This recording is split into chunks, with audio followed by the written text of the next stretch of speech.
This is not a deliberately alarmist statement, but we've all experienced trauma. From our birth to the present day, it's very likely that you've experienced some kind of traumatic event. But before you accuse me of being alarmist, let me explain something further, and also something I want you to consider in terms of the symptoms that you can experience past or post these events, and whether or not any of those symptoms ring true with you.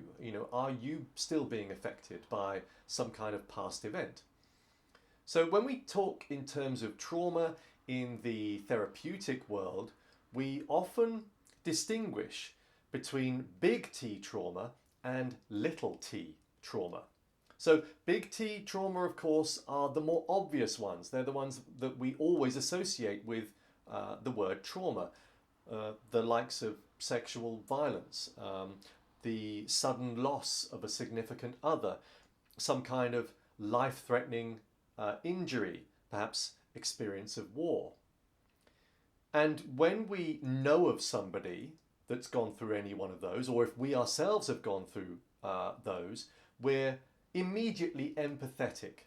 We are immediately aware that we need to help. It's a natural human response that we associate those events with trauma. So what we want to do is often lead with our heart and go and hug that person, offer them help, or if it's happened to us, then immediately we seek help from others. There's no judgment, there's no comparison. Now, when we look at little t trauma, something different occurs, because little t traumas can be anything from the loss of a job, they could be from the loss of a relationship, the loss of a pet, for example, perhaps some form of bullying or harassment. And what's interesting is that, especially in the West, that when we hear of somebody else going through this experience, or we ourselves have gone through that experience, we quite often apply this subconscious judgment and comparison. The voice in our head says, oh, okay, well, that's not too bad. Yeah, that's fairly tough, but I know I could have got through that, for example. Or we will say to ourselves, come on, pull yourself together. Let's push through, force through. Especially us men, we have a habit of doing this, and that is societal thinking, and it's almost Victorian thinking, and in terms of man up, all those kind of statements that we say to ourselves or hear other people saying, that if we've gone through this little t trauma, our mind says, that's not trauma, pull yourself together, forget about it, move on. But the point of this video is to say that actually all of those are traumatic experiences, and that we could all experience some kind of negative symptomology after those traumatic events. What happens after any one of those events is quite often the same physiological response. One of the things I have mentioned before in videos is that our body and mind is in this constant state of trying to keep us from harm. And after a traumatic event, then that mechanism is even more acute. And what will happen is that we move into this fight-flight response. And when we have a fight-flight reaction, then our adrenaline and cortisol, negative neurochemicals, start to flow. They're helpful chemicals because they allow us to move quicker, to fight faster, to run faster. But also what happens in that fight-flight response is that we are driven more by this Neanderthal part of the brain, the amygdala, and other parts of the brain, the intelligent parts, are switched off in favor of these so that we can focus entirely on dealing with the situation at hand. Now, of course, the problem with that is that the more we start to be triggered by experiences, and the more the more our body moves into this fight-flight response, then over a prolonged period, the more negative symptoms we start to experience, and the more likely we are to experience some kind of chronic condition. And what I want you to consider is not the cause of that traumatic event, but actually how you or they are being affected by it. Because it doesn't matter whether one person's trauma is another person's bad day. If you are affected by this past experience, then you probably need help.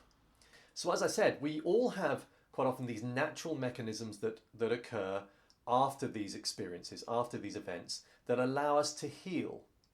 And this healing mechanism works better when, of course, the rest of our life is going well.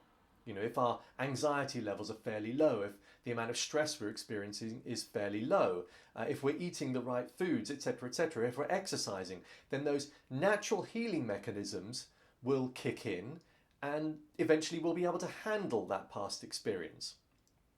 Now, even in the perfect optimized state, of course, if we've experienced a big T trauma, it's very likely we are going to be affected by it. But that's kind of the obvious. And I suppose the purpose of this video is to talk more about that little t trauma and whether or not you think you're still being affected by that little t trauma. So let's take, for example, bullying. Maybe you've moved now position within the company you're in. But the person that bullied you, perhaps your old boss, is still in the building. And occasionally you bump into them or you see them. You know, you bump into them in the lift, for example, or you see them across the food hall. And just seeing them, just witnessing them, can cause that fight-flight reaction.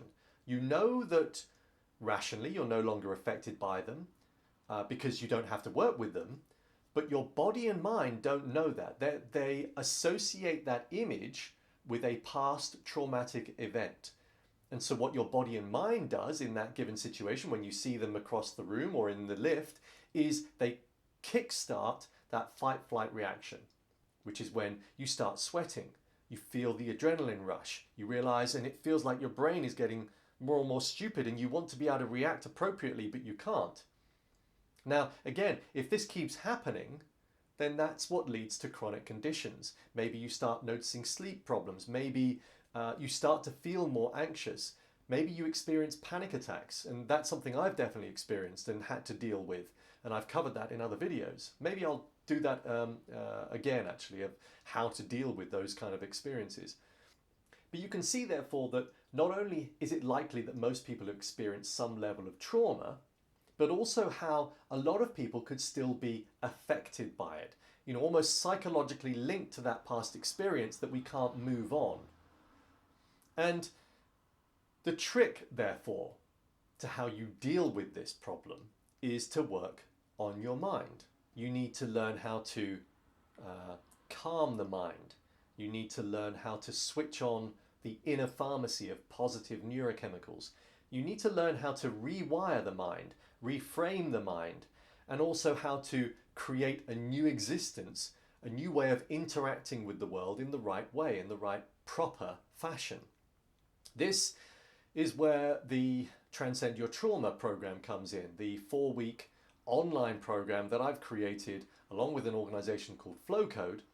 And the program does exactly that. It takes you through a process week by week of retraining the mind, learning tools, learning tricks, learning mind hacks, things that you can implement from day one that when practiced regularly will not only calm the mind, will create more resilience, will effectively send your mind to the gym so that it becomes less likely for you to be triggered by those past experiences.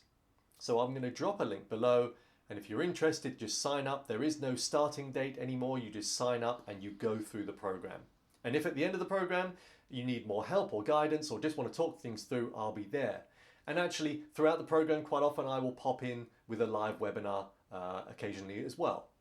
So there we are. I hope that helps. Do check out the links below, especially if you're interested in developing tools to encourage more flow state moments. In other words, just creating more flow in your life through ritual, mantra and movement flow and things like that. Do check out the links with regards to breath work. If you're interested in connecting with me on a one-to-one basis, there'll be a link for that too. The NMN Bio link is there with a discount, of course, for the nicotinamide mononucleotide and all the other products that they use, or rather they produce. There's also my social media links. Connect with me on LinkedIn, Instagram. Again, make sure you've subscribed. If you haven't already, hit the bell, etc., etc. Otherwise, we're done. Again, thank you for watching. Bye.